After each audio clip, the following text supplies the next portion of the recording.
Bersama aku di dalam doa, di dalam doa. Salam sahabat doa kekuatanku. Jumpa lagi dengan kami di Doa Kekuatanku channel dalam doa dan permenungan kita hari ini. Selasa 2 November 2021, Pekan Biasa ke-31. Hari peringatan semua arwah orang beriman. Sapaan Tuhan hari ini dari Injil Yohanes bab 6 ayat 37 sampai dengan 40. Renungan dan doa bersama dengan saya Suster Maria Sifra PRR dengan tema bagaimana supaya mereka selamat. Doakan, bukan tangisi kepergian mereka. Mari kita mengawalinya dengan mengundang kehadiran Roh Kudus.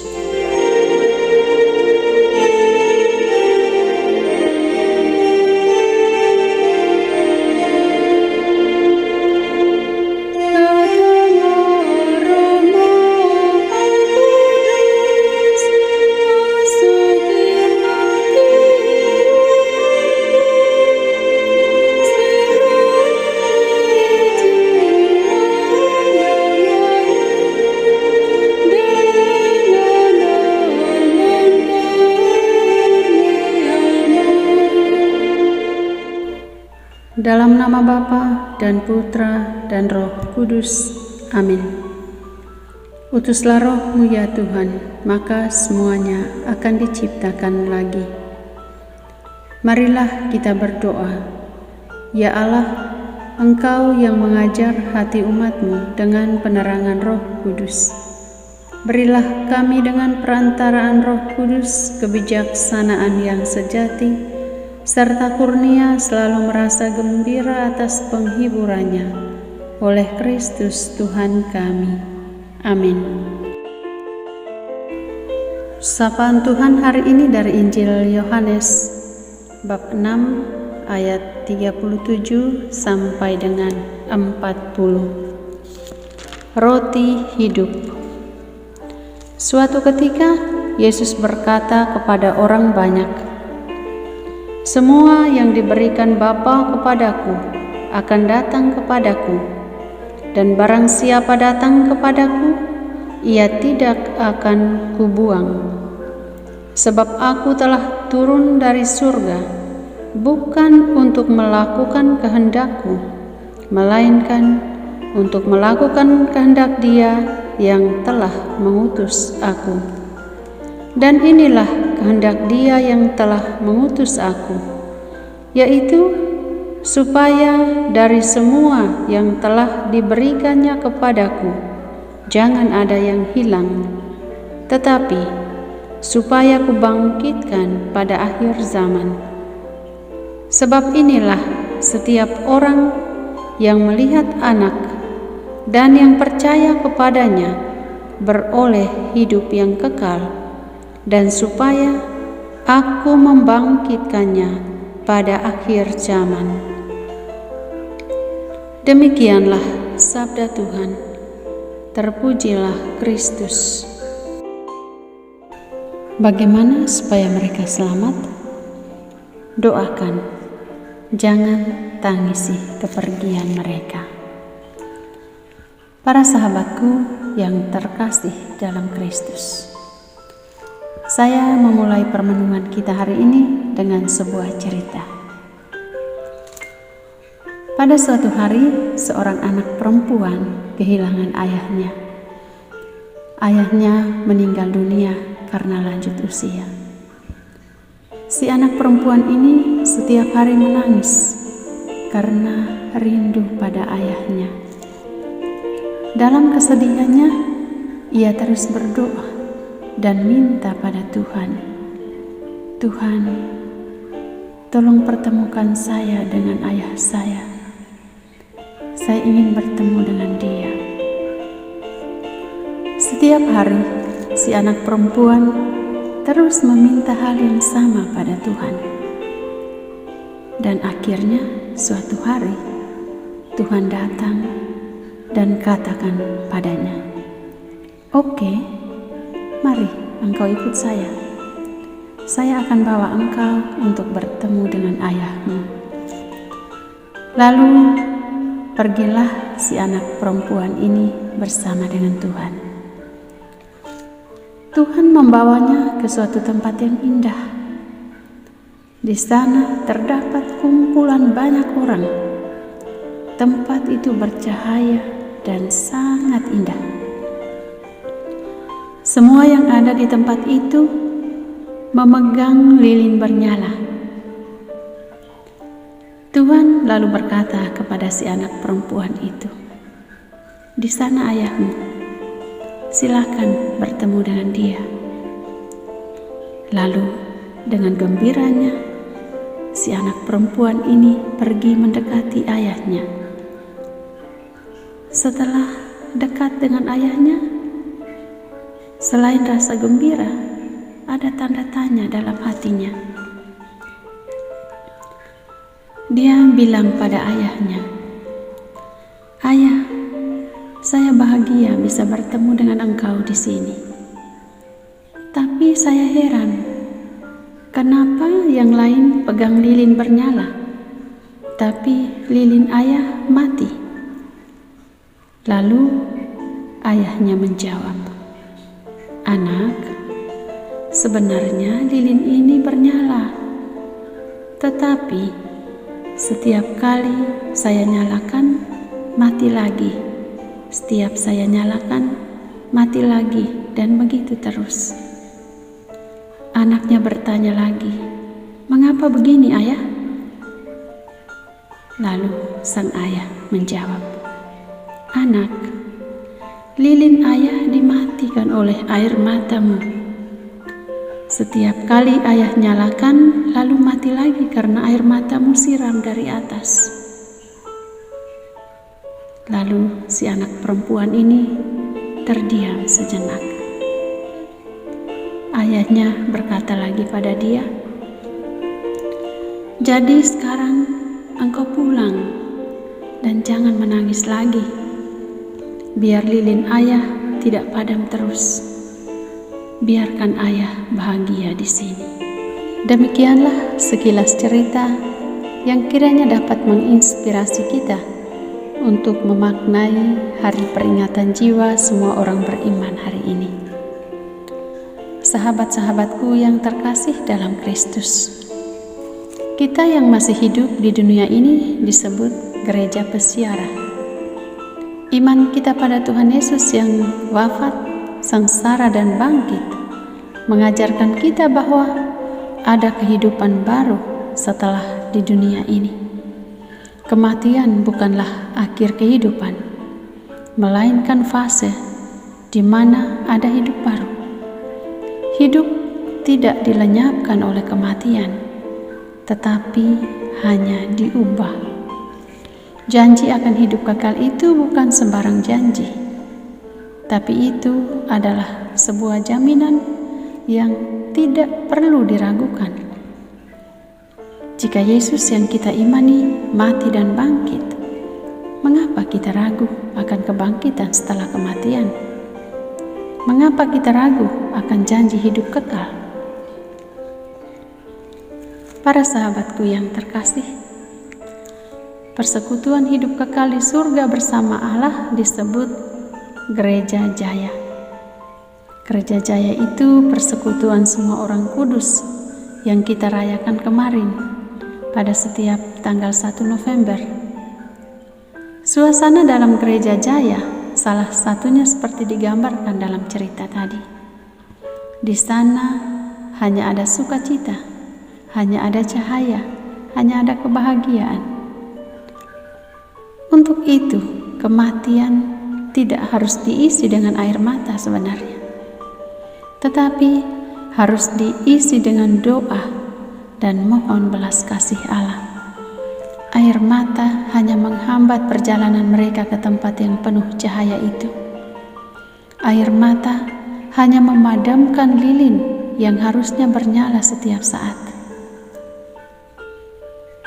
Sahabat-sahabatku, setelah kematian, ada jiwa-jiwa yang tidak dapat langsung masuk ke surga karena belum pantas, karena belum murni. Mereka itulah yang disebut gereja yang sedang dalam penantian, gereja yang menderita. Peringatan arwah semua orang beriman yang kita rayakan hari ini sebenarnya mau mengajak kita untuk mendoakan secara khusus mereka yang ada di tempat penantian ini. Karena hanya kita yang masih hidup saja yang menjadi harapan mereka satu-satunya. Setelah kematian, mereka tidak dapat mengupayakan apapun bagi keselamatan mereka sendiri. Kita harus kuat dengan doa-doa kita agar mereka semua itu lolos ke dalam kerajaan surga. Para sahabat yang terkasih, kita sebagai gereja peziarah mempunyai tugas untuk mendoakan mereka yang masih tertahan di api penyucian. Kita dapat melakukan banyak hal bagi pembebasan mereka dan juga menjadi bekal bagi kita ketika kematian kita tiba. Gereja Katolik setiap tahunnya menyediakan doa-doa khusus untuk indulgensi bagi jiwa-jiwa. Jika kita menyadari ini penting untuk jiwa kaum keluarga dan jiwa-jiwa yang terlupakan, maka kita tidak akan melewatinya untuk mendoakan mereka. Para sahabatku yang terkasih, sabda Yesus dalam Injil hari ini jelas mengatakan bahwa Dia menghendaki kita semua selamat. Kita semua harus datang dan percaya padanya. Jika sudah waktunya Tuhan, siapapun tidak dapat menahan kematian. Disinilah kita dituntut untuk radikal datang pada Tuhan, meninggalkan dunia dengan penuh iman akan pengampunannya atas dosa kita betapapun besarnya. Dan percaya bahwa Tuhan pasti membawa kita ke tempat yang sudah Ia janjikan. Percaya bahwa penderitaan kita dalam bentuk apapun memiliki sisi penebusan, sisi penyelamatan oleh Yesus yang kita imani. Hari ini secara khusus kita mengenangkan dan mendoakan kaum keluarga kita, orang tua kita, sahabat kenalan kita yang sudah meninggal dunia dan yang sekarang mungkin masih tertahan di api penyucian. Sesudah kematian, hubungan kita dengan mereka yang mendahului kita tidak terputuskan.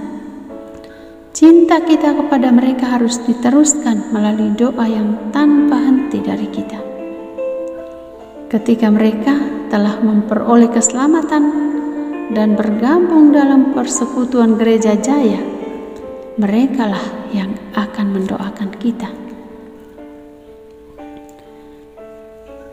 Sahabat-sahabatku, Yesus berjanji akan menerima semua orang yang datang kepadanya dalam pertobatan dan iman. Kedatangan Yesus ke dunia bukan karena kehendaknya, tapi karena kehendak Bapanya.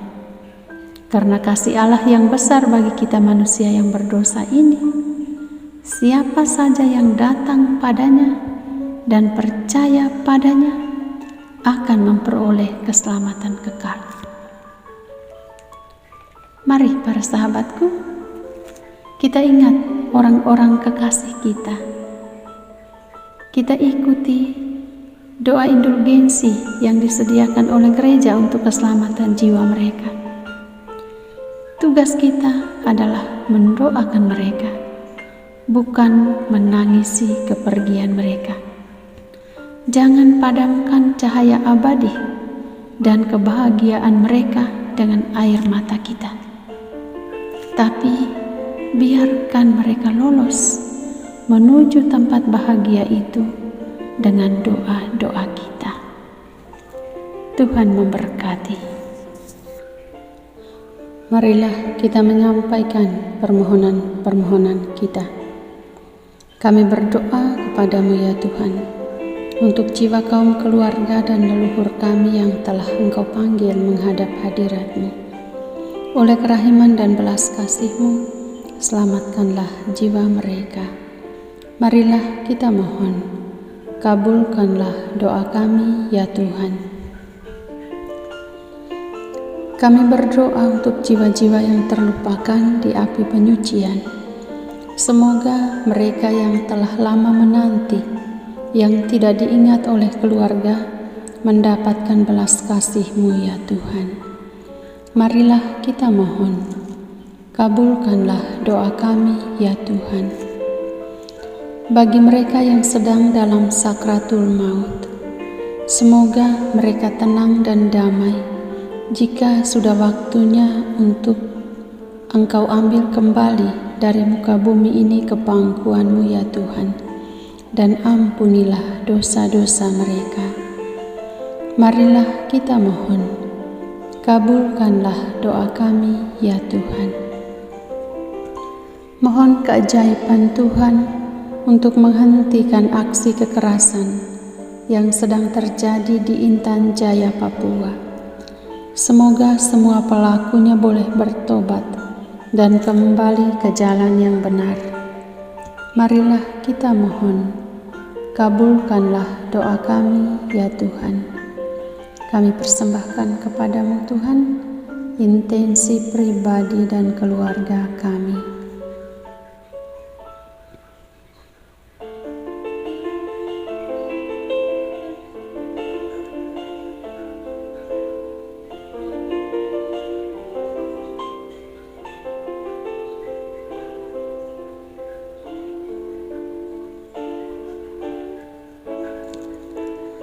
Marilah kita mohon, kabulkanlah doa kami ya Tuhan. Bapa kami yang ada di surga, dimuliakanlah nama-Mu. Datanglah kerajaan-Mu, jadilah kehendak-Mu di atas bumi seperti di dalam surga. Berilah kami rejeki pada hari ini, dan ampunilah kesalahan kami, seperti kami pun mengampuni yang bersalah kepada kami. Dan janganlah masukkan kami ke dalam pencobaan, tetapi bebaskanlah kami dari yang jahat. Amin. Salam Maria, penuh rahmat, Tuhan sertamu. Terpujilah engkau di antara wanita, dan terpujilah buah tubuh-Mu, Yesus. Santa Maria, Bunda Allah, doakanlah kami yang berdosa ini, sekarang dan waktu kami mati. Amin. Yesus Kristus, Anak Allah yang hidup, terang dunia, aku sembah sujud kepadamu, untuk Engkau aku hidup, untuk Engkau aku mati. Yesus Kristus, Anak Allah yang hidup, terang dunia, aku sembah sujud kepadamu, untuk Engkau aku hidup, untuk Engkau aku mati. Yesus Kristus, Anak Allah yang hidup, terang dunia, aku sembah sujud kepadamu, untuk Engkau aku hidup, untuk Engkau aku mati. Santa Maria Reina Rosari, doakanlah kami. Santo Yosef, doakanlah kami. Santo Gabriel, doakanlah kami. Santo Santa pelindung kami masing-masing, doakanlah kami. Terpujilah kiranya Yesus Kristus sampai selama-lamanya. Amin. Dalam nama Bapa dan Putra dan Roh Kudus. Amin. Terima kasih para sahabat yang terkasih. Jumpa lagi di doa dan permenungan kita hari berikutnya. Tuhan memberkati.